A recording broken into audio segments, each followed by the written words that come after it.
नमस्कार मित्रों, युवा स्यात् साधु युवा। मैं अनंत कुमार पांडे आपका अपने YouTube चैनल संस्कृत स्पेस के इस योगी बैच जो कि यूपीटीजीटी को लेकर प्रस्तुत है, उसमें आप सभी का स्वागत करता हूं। हम लोगों ने पिछली जो नीति शतक की क्लास हुई थी उसमें मानशौर्य पद्धति के कतिपय श्लोकों का अध्ययन किया था और अभी आज की क्लास में जो बचे हुए शेष मानशौर्य पद्धति के जो श्लोक हैं उनका अध्ययन करेंगे। तदनु हम अर्थ पद्धति के कुछ श्लोकों का अध्ययन आज करेंगे। आइए जानते हैं इस मानशौर्य पद्धति में क्या क्या बचा हुआ है और क्या हमें जानना है इसमें। तो यह श्लोक है, इसमें शिखरणी छंद है, इसका गायन करेंगे पहले, फिर अर्थ की तरफ चलेंगे हम लोग। वरं पक्षच्छेदः समदमघवन्मुक्तकल्कुलिशः प्रहारैरुद्गच्छद्वहलदहनोदगारगुरुभिः तुषाराद्रे सूनोरहः पितरिक्लेशविवशे न चासौ सम्पातः पयसि पयसां पत्युरुचितः। तो यहाँ पर ये दा जो है हलंत है, नोदगार गरु भी है ये। तो इसका देखते हैं, हम अन्वय करेंगे, अन्वय के अनुसार अर्थ करेंगे, ठीक है। तो देखिए, उद्गच्छत बहुल दहनोद्गार गरुभिः समद मघवन मुक्त कुलिश प्रहारैः तुषाराद्रेः सूनोः पक्षच्छेदो वरम। तुषाराद्रि कहते हैं हिमालय पर्वत को, उसका जो सूनु है वो मैनाक पर्वत जो है उसके लिए क्या है, पक्षच्छेदः वरम। पक्ष उसके पंख। प्राचीन काल में क्या होता था कि जो पर्वत हैं उनके भी पंख हुआ करते थे, तो उसका पंख जो है कट जाना उसको श्रेयस्कर था। किससे? अहा पितरिक क्लेश विवशे पयसाम पत्युः पयसि चासौ संपातो न उचिता।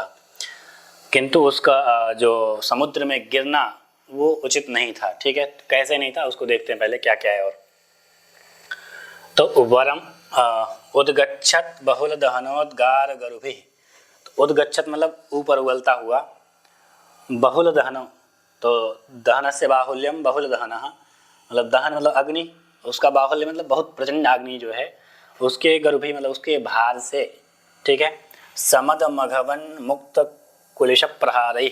तो समद मतलब मदेन सहितम समदम, समदः मघवन तो मघवता, यहाँ पर मघवन जो है समस्त पद है तो मघवता है तृतीय विभक्ति है। तो जो देवराज इंद्र हैं उनके मुक्त का यहाँ पर लेना है प्रयुक्त, उनके द्वारा प्रयुक्त जो कुलिश प्रहारैः, कुलिशस्य प्रहारः कुलिश प्रहारः। तो कुलिश कहते हैं यहाँ पर जो देवराज इंद्र का जो प्रहार क्या है, आयुध क्या था, वज्र। तो उस वज्र के प्रहार से, ठीक है, क्या जो अत्यंत प्रस्फुटित जो अग्नि है उस अग्नि के और देवराज इंद्र के द्वारा प्रयुक्त जो वज्र है उसके प्रहार से तुषाराद्रे है सूना। तुषाराद्रि जो हिमालय पर्वत है उसका जो सूनु मैनाक पर्वत, उसके पक्षच्छेदो वरम, उसके लिए पक्ष मतलब उसके पंखों का कट जाना श्रेयस्कर था। क्यों? अहा पितरी, पितरी मतलब उसके पिता के, क्लेश विवशे, क्लेश से विवश मतलब अत्यंत उसके पिताजी अत्यंत विवश हो गए हैं। विवश होने के पश्चात पयसाम पत्यु, पयसाम पत्यु, पयस मतलब हो गया यहाँ पर जल, और जल का जो स्वामी ऐसा जो कौन है, समुद्र।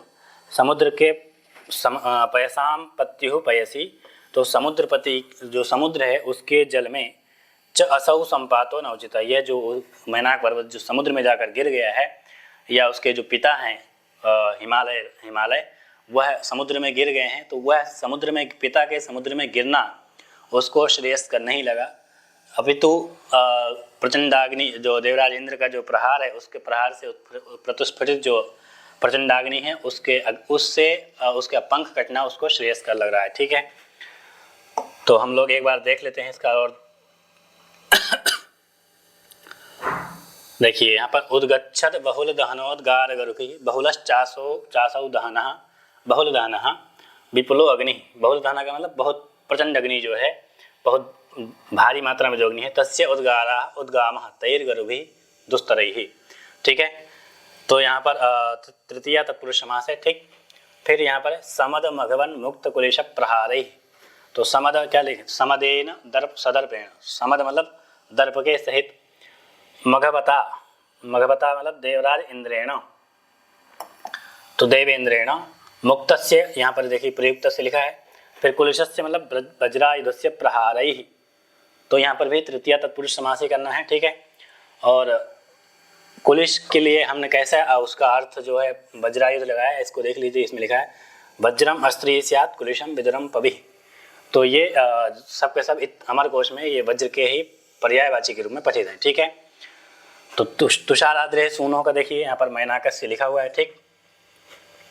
तो और जो भी पद हैं, तो इसमें देखिए तुषाराद्रे में षष्ठी है, सूनो भी षष्ठी है, अह जो है ये अव्यय पद है एक, ठीक है। फिर पितरी में सप्तमी है, क्लेश विवशे पितरी, क्लेश से विवश जो पिता है, तो क्लेश विवशे जो है ये विशेषण है किसका, पितरी का, ठीक है। न चासौ संपातः असौ संपातः, असौ ये जो संपात है गिर जाना जो है मैना उसका जो हिमालय पर्वत है उसका जल में गिर जाना, पैसाम संपातः न उचितः, ठीक है, उसको श्रेयस्कर नहीं है, ठीक है। इसका हिंदी अर्थ एक बार देख लीजिए। दर्पान्वित इंद्र के प्रचंडाग्नि की ज्वालाओं को उगलने वाले वज्र प्रहारों से मैनाक के पक्षों का कट जाना उचित था, किंतु हिमालय के पुत्र मैनाक को यह उचित न था कि पिता के दुख से विवश हो जाने पर अपनी रक्षा के लिए समुद्र में गिरना, ठीक है। तो अपनी ही रक्षा के लिए समुद्र में गिरना उसको उचित नहीं था, भले ही उसके पंख इत्यादि क्यों न कट जाएं, तो वही उसको श्रेयस्कर था, क्योंकि वो मानी है। तो मानी व्यक्ति को अपमानित होना बहुत कष्टजनक होता है, तो अपमान न पहुँचे, इसलिए अब वो कह रहा है कि मेरे जो पैर मतलब पक्ष गिर जाते उससे काम चल जाता, किंतु विवश होकर के समुद्र में जाना ये उचित नहीं है, ठीक है। आगे चलते हैं हम लोग। यद चेतनोपि पादैः स्पृष्टः प्रज्वलति सवितुरनीकान्तः तत्तेजस्वी पुरुषः परकृत निकृतिम कथम सहते। तो इसमें आर्या छंद है और करें यद अचेतनोपि, अचेतनोपि अनिकान्तः, इसमें देखिए इसका जो अन्वय करना है, तो अनिकान्तः यह है सूर्यकांत मणि के लिए एक विषय कहा जाता है अनिकान्तः। और अनिकान्तः कैसा है, अचेतनः, क्योंकि उसमें चेतना तो नहीं है, चेतना नहीं है उसमें। तो अनिकान्तः चेतनः अचेतनः अपि पादैः स्पृष्टः प्रज्वलति, पादैः यहाँ पर लेना है किरणैः, तो कस्य किरणैः, तो सवितुः, सवितुः मतलब सूर्यस्य, सवितुः में सवित्री शब्द है, उसका सवित्री शब्द का षष्ठी एकवचन का सवितुः, तो सवितुः मतलब सूर्यस्य पादैः स्पृष्टः, पादैः मतलब सूर्य किरणैः, स्पृष्टः मतलब स्पृष्टः में स्पर्श, स्पृश धातु से क्ता प्रत्यय करके स्पृष्टः बनता है, तो स्पृष्टः मतलब सूर्य की किरणों के स्पर्श से, ठीक है, या उसके प्रकाश से। अचेतनोपि, अचेतन जो चेतना जिसमें चेतना तो नहीं है, जो अचेतन है, ऐसा जो अनिकांत मतलब सूर्यकांत जो मणि है वह क्या होता है, प्रज्वलति, प्रज्वलित हो जाती है, ठीक है। फिर तत्तेजस्वी पुरुष, फिर अब जो तेजस्वी पुरुष है, ठीक है, जिसमें तेज है, जो चेतना युक्त है, वह परकृत निकृतिम कथम सहते, दूसरे के द्वारा कृत जो अपमान है उसको कैसे सह सकता है, अर्थात नहीं सह सकता।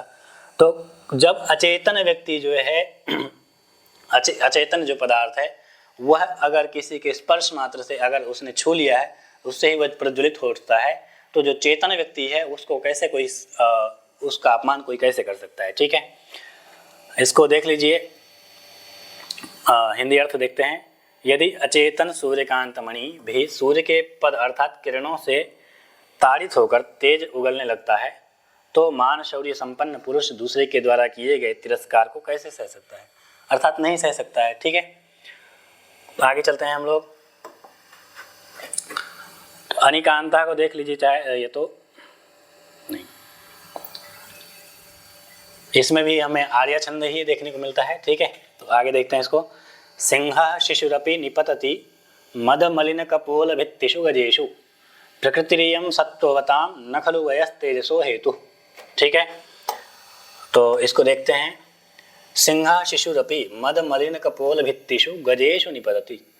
तो सिंह शिशुरपि, सिंह अगर यदि बालक भी है फिर भी बाल्यावस्था का सिंह भी जो है मद मलिन कपोल भित्तिषु निपतति गजेषु निपतति।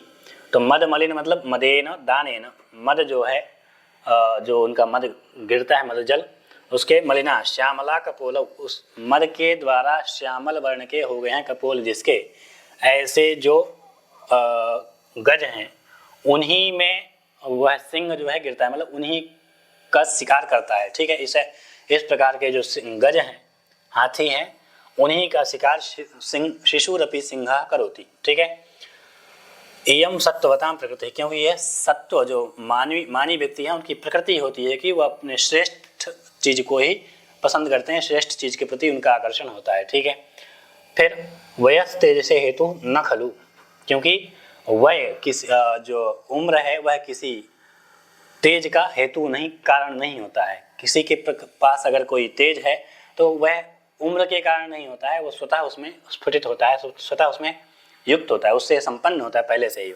ठीक है, तो इसमें जो मद मलिन कपोल भित्तिषु यह किसका विशेषण है? गजेशु का। ठीक है, तो गजेशु निपतति कहा सिंह, और सिंह कैसा सिंह? तो शिशुरपि, शिशु मतलब बाल्यावस्था का भी सिंह जो है मद से जो जिसके श्यामल हो गए हैं कपोल, ऐसा जो हाथी उसमें ही उसकी प्रवृत्ति होती है। यही सत्वता मतलब मानी व्यक्तियों की प्रकृति होती है।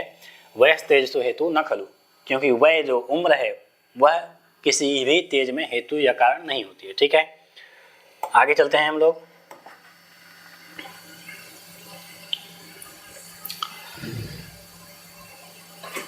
अब यहाँ से जो अर्थ पद्धति है वह स्टार्ट होती है। तो अर्थ पद्धति में हम प्रथम श्लोक पढ़ेंगे पहले। जातिर्यातु रसातलं गुणगणा तस्याप्यधो गच्छतात् शीलं शैलतटात् पतत्वभिजनः सन्दह्यतां बन्धिना शौर्ये वैरिणि वज्रमाशु निपतत्वर्थोऽस्तु नः केवलं येनैकेन विना गुणास्तृणलवप्रायाः समस्ता इमे। तो ये श्लोक देखते हैं। तो जाति ही रसातलम यातु, जाति मतलब ब्राह्मण आदि जो भारतीय जातियां हैं वह रसातलम मतलब रसातल को चली जाएं। ठीक है, गुणगणः तस्याप्यधो गच्छतात्, और गुणों का जो समूह है, सत्व इत्यादि जो गुण है उन गुणों का जो समूह है, या दया दाक्षिण्य इत्यादि जो गुण है उन गुणों का जो समूह है वह है तस्याप्यध रसातलात्, जो रसातल है उससे भी नीचे चले जाएं। ठीक है, शीलम शैल तटात् पततु, शील जो है हमारा स्वभाव है वो शैल तटात्, शैल मतलब हो गया पर्वत, पर्वत के तट से मतलब पर्वत के ऊपर से ऊपरी भाग से गिर जाए। ठीक है, उसकी भी हमें कोई आवश्यकता नहीं है।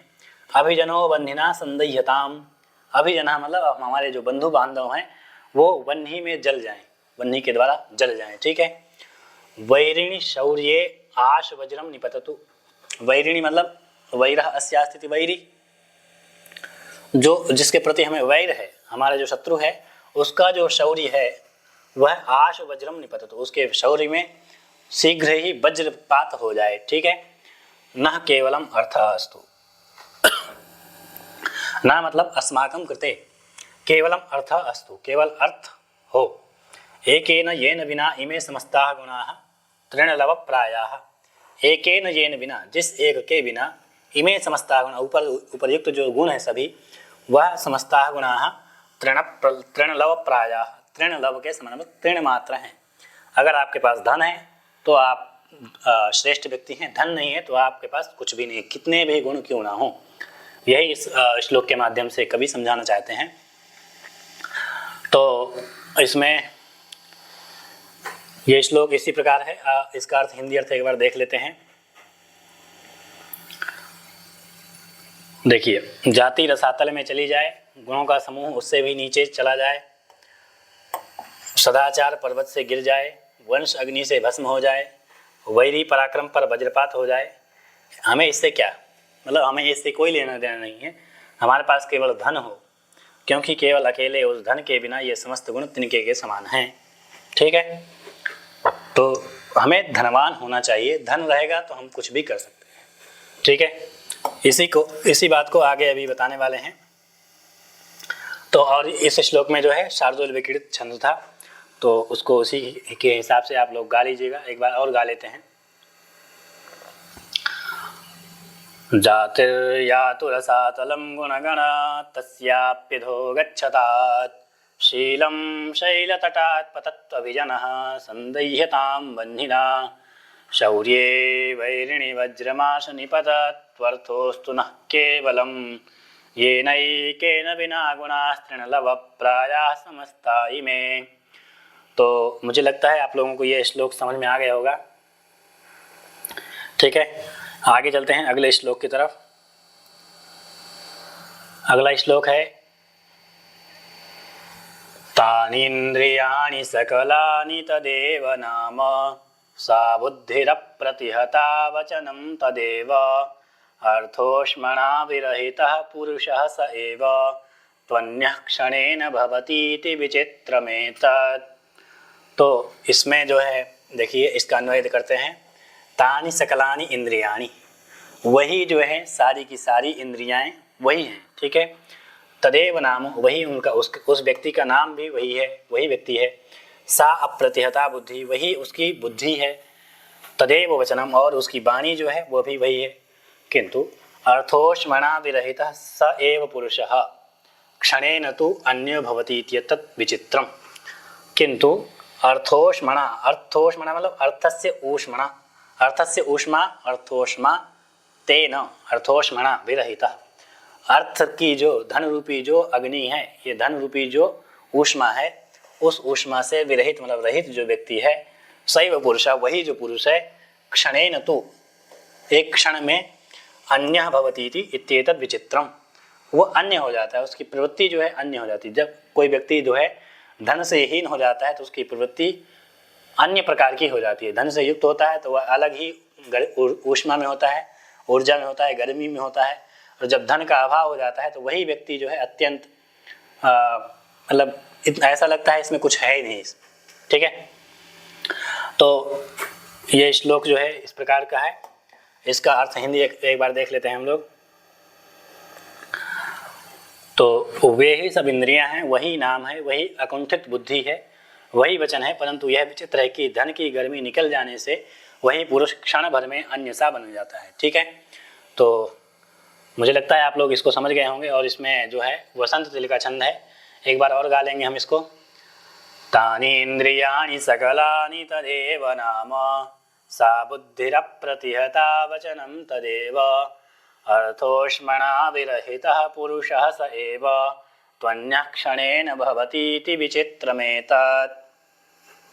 ठीक है, आगे चलते हैं हम लोग। इसमें भी यही छंद है, तो इसको पढ़ते हैं। यस्यास्ति वित्तं स नरः कुलीनः स पंडितः स श्रुतवान् गुणज्ञः सैव वक्ता स च दर्शनीयः सर्वे गुणाः काञ्चनमाश्रयन्ति।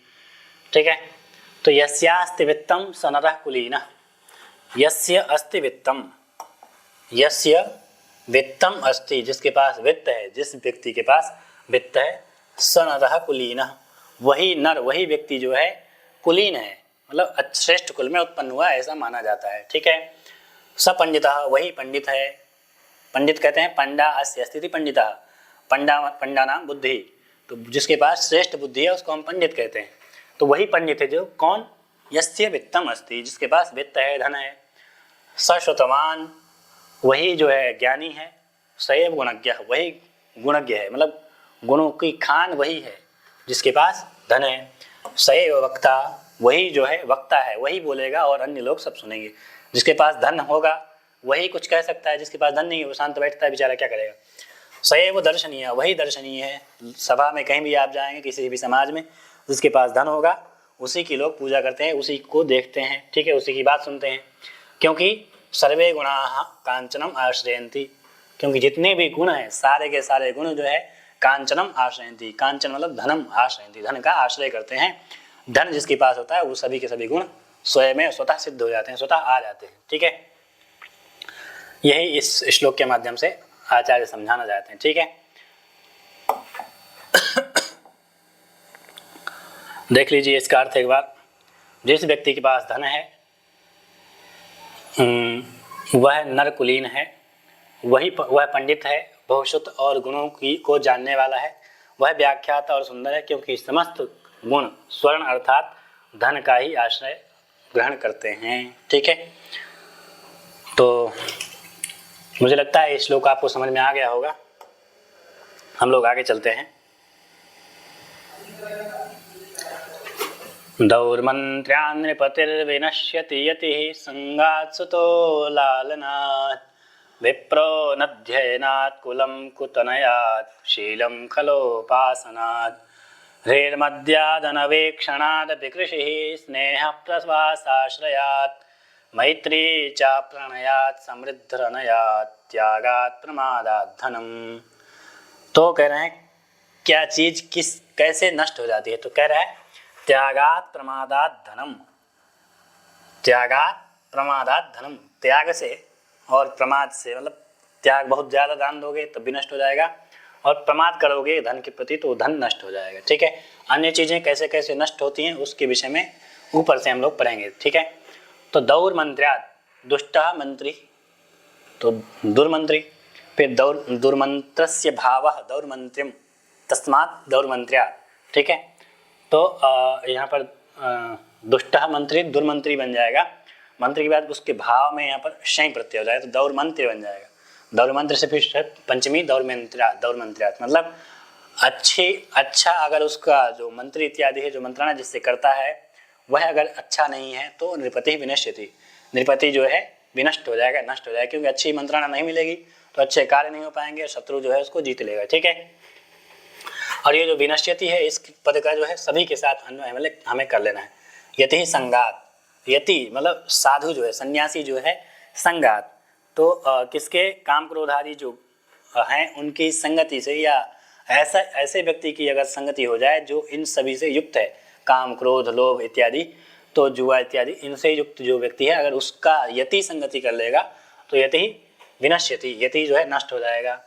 सुतो लालनाथ, पुत्र जो है अत्यंत प्यार करने से भी नष्ट हो जाता है, क्योंकि अभी कहा गया है नीचे भी आएगा लालना श्रेणो दोषास ताड़ना श्रेणो गुणा, जिनका लालना श्रेण मतलब जिनका लालन किया जाता है उस लालन के जो आश्रयी हैं वह दोष हैं। ताड़ना श्रेणो गुणा, तारण के आश्रयी जो व्यक्ति है वो गुणी है। तो अगर आप किसी अपने पुत्र का लालन बहुत करेंगे तो वह नष्ट हो जाएगा, वो बिगड़ जाएगा, इसलिए ताड़न आवश्यक है पुत्र का। ठीक है, सुतो लालनाथ। विप्रो अनध्ययनात्, तो विप्र मतलब ब्राह्मण जो है या जो विप्र जो भी है जिसका द्विजन्मा जिसको कहते हैं, वह जो है अनध्ययनात्, अध्ययन नहीं करेगा तो उसकी विद्या नष्ट हो जाएगी, और विद्या नष्ट हो इसका विप्रत्व चला जाएगा। ठीक है, कुलम कुतनयात्, कुल जो है हमारा कुतनयात्, कुत्सितः तनयः कुतनयः तस्मात् कुतनयात्, तो यहाँ पर कुगति प्रादेय से समास है, तो कुतनयात् मतलब दुष्ट पुत्र के उत्पत्ति से कुल नष्ट हो जाता है। ठीक है, फिर शीलम खलोपासना, शील जो हमारा शांत स्वभाव है या आचरण है हमारा अच्छा स्वभाव है, वह खलोपासना, खल की उपासना मतलब खल की संगति या खल के साथ रहने से हमारा जो शील है वो भी नष्ट हो जाएगा। हिरेर मद्यात्, हरि जो है हमारी लज्जा है, मद्य मतलब मद्यपान करने से हमारी लज्जा जो है नष्ट हो जाती है। अनवेक्षणादपि कृषि, और हम वेक्षण मतलब उसको ज़्यादा करें, डेली नहीं देखेंगे, प्रतिदिन अगर आप अपने खेतों पर नहीं जाएंगे तो आपकी कृषि जो है नष्ट हो जाएगी। स्नेह प्रवासाश्रयात्, प्रवासाश्रयात्, स्नेह जो है प्रवास आश्रय मतलब हमेशा आप अगर प्रवास ही करते रहेंगे, प्रतिदिन इधर उधर भ्रमण करते रहेंगे तो आपका जो स्नेह है जिस किसी के भी प्रति, जिसके प्रति भी स्नेह है, वह स्नेह जो है नष्ट हो जाएगा। स्नेह तब तक रहता है जब तक आप किसी के साथ संयुक्त रहते हैं, उसके पास में रहते हैं तो स्नेह रहता है, आप दूर चले जाते हैं तो वह स्नेह जो है बदल जाता है। ठीक है, मैत्री च अप्रणयात्, और मैत्री जो है, मैत्री भाव जो है वह अप्रणयात् मतलब प्रेम से नहीं रहेंगे तो मैत्री नष्ट हो जाएगी। ठीक है, समृद्धि अनयात्,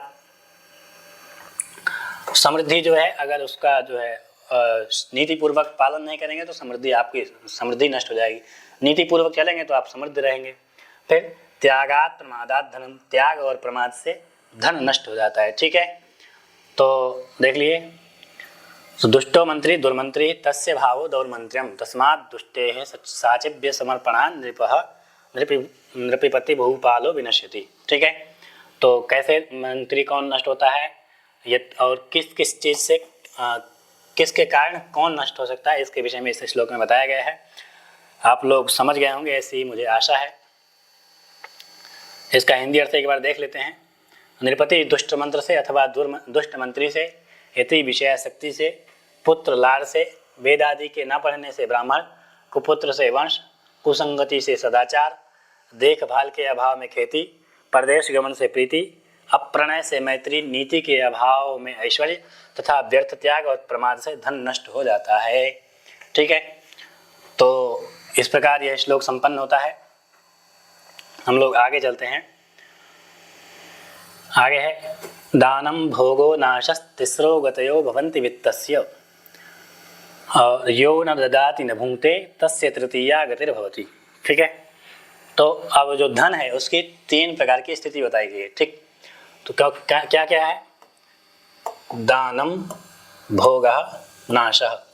तो यह तो आप दान करिए, धन आपके पास है तो आप दान करिए, यह तो आप भोग कर लीजिए, जितना आप उपभोग कर सकते हैं उपभोग करिए। ठीक है, अथवा नाशः, वो नष्ट हो जाएगा। तिस्रः गतयः, तो ये गतयः जो है तिस्रः में विषय 3 गतियाँ होती हैं। ठीक है, किसकी? वित्तस्य, धनस्य, वित्तम नाम धनम, वित्त की 3 गति होती हैं। क्या क्या है? दानम भोगः नाशः। तो यो न ददाति, जो दान नहीं करता है, न भुंक्ते या न ही स्वयं खाता है, उसका उपभोग स्वयं नहीं कर पाता है, तस्य तृतीया गतिर्भवति। तो तस्य मतलब तस्य जनस्य, उसका वह जो जन है उसका जो धन, उसकी तृतीया गतिर्भवति। तृतीया मतलब विनश्यति, नाश हो जाएगा। तो उस धन का नाश हो जाता है, जो न ही दान कर पाता है जो व्यक्ति और न ही उस धन का स्वयं उपभोग करता है, ऐसा जो धन है वह नष्ट हो जाता है। ठीक है, यहाँ पर आर्य छंद है तो इसकी देख लीजिए हिंदी अर्थ एक बार। धन की दान, भोग और नाश, ये 3 गतियाँ होती हैं। जो पुरुष न सत्पात्र को दान देता है और न भोग ही करता है, उसके धन की तृतीय गति अर्थात नाश ही होता है। ठीक है, तो इस प्रकार से यह श्लोक भी संपन्न होता है। आगे चलते हैं हम लोग।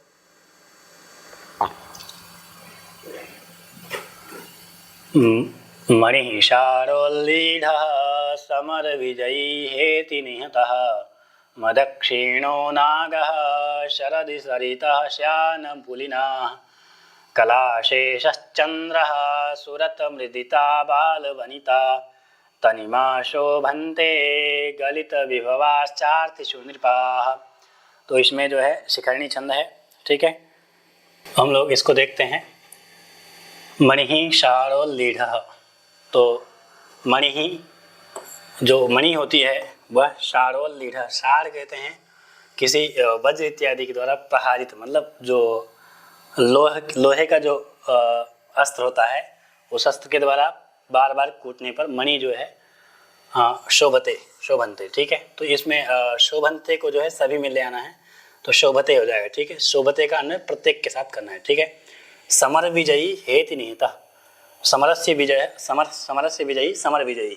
समर मतलब युद्धों को जो जीतने वाला योद्धा जो है, हेति निहितः मतलब युद्ध में अगर वह चोटिल इत्यादि हो जाता है तो वही उसकी शोभा को बढ़ाता है। ठीक है, मदक्षिणो नागः, मद से क्षीण जो नाग है वह तनिम्ना शोभन्ते मतलब अपने कृशता के कारण उसकी शोभा होती है। शरदि श्यान पुलिनाः सरितः, शरदि मतलब जो शरद काल होता है उसमें श्यान पुलिनाः सरितः, उसमें जो है श्यान पुलिनाः सरदः मतलब हो गया श्यान पुलिनाः सरितः, मतलब जो अत्यंत जल से युक्त जो नदियां हैं वह सरदी शोभन्ते, शरद ऋतु में उनकी शोभा होती है। कलाशेषश्चंद्र, कलाशेष मतलब कला मात्र शेष रहे, जो द्वितीया का चांद जिसको कहते हैं, उसकी वह कब शोभा होता है? तनिम्ना शोभन्ते मतलब उसकी अपनी अल्पता के कारण उसकी शोभा होती है। सुरत मृदिता बाल वनिता, सुरत मृदिता मतलब सुरत क्रीड़ा के द्वारा मृदित जिसका शरीर जो है अत्यंत मर्दन कर दिया गया है, ऐसी जो बाल वनिता है बाल वधू है वह शोभित होती है। अर्थेषु गलित विभवाः नृपाः, अर्थेषु मतलब जो जिनको अर्थ चाहिए, अर्थ अस्य स्थिति अर्थी, तो अर्थेषु गलित विभवाः नृपाः, तो अर्थियों में मतलब जिनको दान चाहिए था उनको गलित विभवाः, विभव जिनका धन ऐश्वर्य जिनका चला गया है, संपन्न चला गया, समाप्त हो गया है, ऐसे जो नृप हैं स च तनिम्ना शोभन्ते, वह सब अपनी अल्पता के कारण शोभा को प्राप्त होते हैं। ठीक है, इस प्रकार से यह श्लोक संपन्न होता है। इसका एक बार अर्थ हम लोग देख लेते हैं।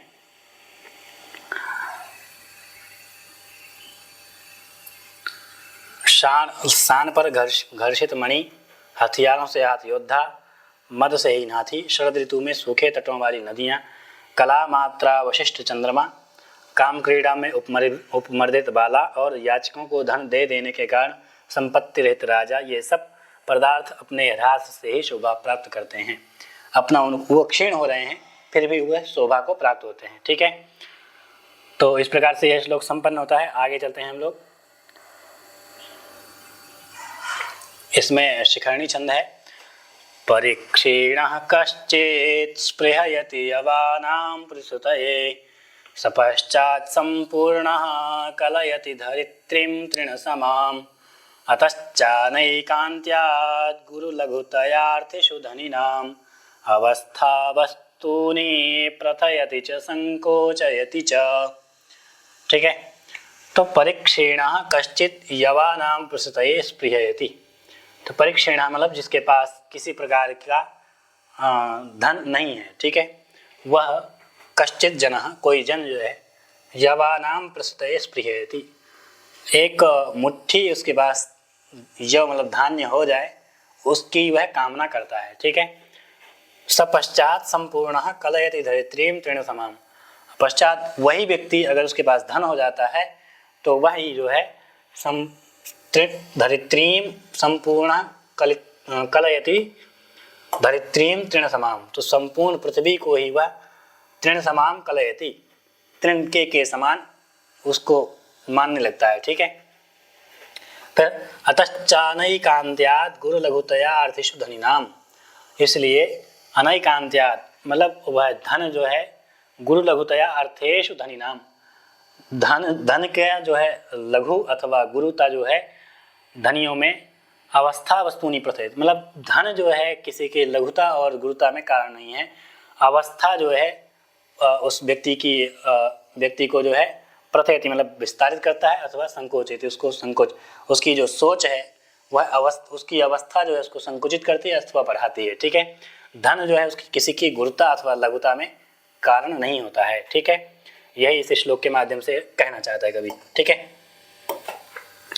इसमें जो कलयति है कल संज्ञाने धातु है, उससे निजंत का रूप है कलयति। ठीक है, और प्रथयति में प्रथु धातु है तो प्रथयति बन जाता है, और संकोचयति में कुछ धातु है सम उपसर्ग है। ठीक, और जो भी पद हैं तो वह सब ऐसे ही हैं, इसमें कोई समस्त पद है नहीं। तो हम लोग आगे चलते हैं, इसका एक बार हिंदी अर्थ देख लेते हैं। कोई निर्धन व्यक्ति एक अंजलि मात्र जौ की इच्छा करता है और तत्पश्चात वही दरिद्र धनपूर्ण होकर संपूर्ण संसार को ही तृण समान समझता है। ठीक है, फिर इस हेतु धन मात्र में छोटापन अथवा कोई बड़प्पन नहीं है, धन में कुछ नहीं है, धनियों की अवस्था ही वस्तुओं को बड़ा और छोटा बनाती है। धनी अगर जैसा धनी की जो अवस्था होगी, अगर धनवान बहुत धनी है तो उसको कुछ भी श्रेष्ठ नहीं लगेगा, सब कुछ तो तिनके के समान लगेगा। अगर किसी के पास कोई निर्धन है व्यक्ति, उसकी अवस्था जो है निर्धनता की वाली है, तो उसको थोड़ा सा भी अन्न मिल जाएगा, वही उसके लिए बहुत पर्याप्त है। ठीक है, आगे चलते हैं हम लोग। राजन दुदुक्षसि यदि क्षितिधेनुमेनां, तेनाद्यवत्समिव लोकममुं पुषाण, तस्मिश्च सम्यगनिशं परिपोष्यमाणे, नानाफलैः फलति कल्पलतेव भूमिः। तो इसमें वसंत तिलका नाम का छंद है। तो राजन यद्येनां क्षितिधेनुं दुदुक्षसि, तो दोग्धुम इच्छसि दुदुक्षसि। ठीक है, अगर इस एनाम क्षितिधेनु, यह जो क्षितिधेनु है मतलब पृथ्वी रूपी जो गाय है, ठीक है, एनाम इस गाय को अगर तुम दुदुक्षसि उसका दोहन करना चाहते हो तो तेन अद्य वत्समिव अमुम लोकम पुषाण, तो इसलिए अगर तुम इस गोरूपी जो भूमि है उसका दोहन करना चाहते हो तो आज अभी जो है इस समय तुम वत्समेव अमुम लोकम पुषाण, जिस प्रकार गाय अपने बछड़े को पोषित करती है, पुष्ट करती है, वैसे ही अभी आप इस लोक को पोषित करें, इस लोक का पालन पोषण करें। तस्मिश्च अनिशम सम्यक परिपोषमाने, तो तस्मिश्च अनिशम सम्यक परिपोषण, इस लोक का आप अगर अच्छी तरह से परिपोषण करेंगे, पुष्ट करेंगे तो भूमि कल्पलते एव नाना फलैः फलति। तो यह जो भूमि है वह कल्पलता, जैसे कल्प वृक्ष होता है उससे आप जो भी मांगेंगे वह आपको मिल जाता है। ऐसे ही यह जो भूमि है जिसका आप अच्छी तरह से परिपोषण करेंगे तो आपको कल्पलता की तरह नाना फलैः फलति, अनेक प्रकार से आपको फल प्रदान करेगी और पल्लवित होगी, फल वाली हो जाएगी। तो आज के लिए हम लोग इस क्लास में इतना ही रखते हैं। हम लोग आगे इसका अध्ययन लगातार करते रहेंगे। मुझे उम्मीद है आप लोग इसको समझ रहे होंगे। आप इसका नोट्स बनाते रहिए, नोट्स आप तैयार करते रहिए श्लोकों को, और अहर्निश आप इसमें लगे रहिए। नमस्कार। युवा स्यात् साधु युवा।